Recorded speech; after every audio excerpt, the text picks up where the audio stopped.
Well, it's fantastic news that we just in the last day or so announced that we're going ahead with the Outokumpu project in Finland.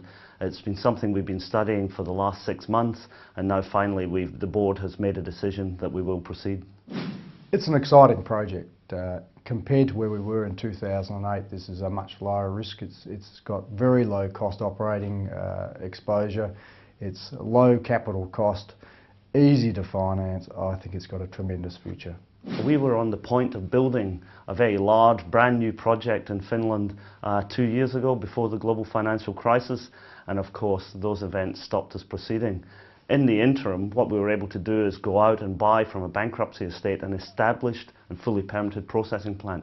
That has transformed the project, and now we have a much more robust project, one that is lower risk and much easier to get into production.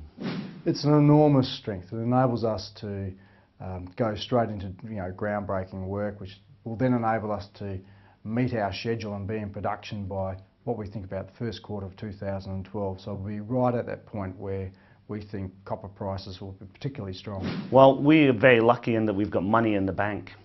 So we don't have to wait until a full financing is in place. What we're going to do is essentially today we have already started the work to get the machines turning, and I'm hopeful that we'll actually start physically breaking ground in September, perhaps October, but just a few weeks. The cost to build the mine is about $40 million US initial capital cost, so it's actually a very cheap mine from that perspective. And the reason for that is the infrastructure is substantially in place. We already have all the major power supplies running to both sites, which have to be connected in the case of the mine site.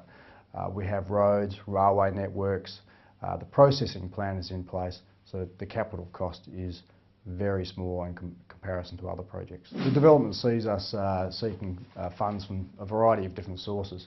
Initially we'll have our own cash resources which we'll access to commence the development. But we've also got strong support from the Finnish government, who've provided us with some grants, and we're perhaps seeking some additional funds from them. We've also had strong support from somewhat like an export agency in Finland, who have indicated to us also that they would be highly interested in either funding us directly in a syndicate to develop, or in fact providing us with guarantees. In that respect, the project has tremendous capacity. This is a great time. We believe that, particularly in the copper industry, that copper is going to see a fantastic couple of years. The demand is climbing again in Europe and the US. There is just not enough supply out there, and we're going to be hitting the market at the right time, and it'll be very good for us and our shareholders.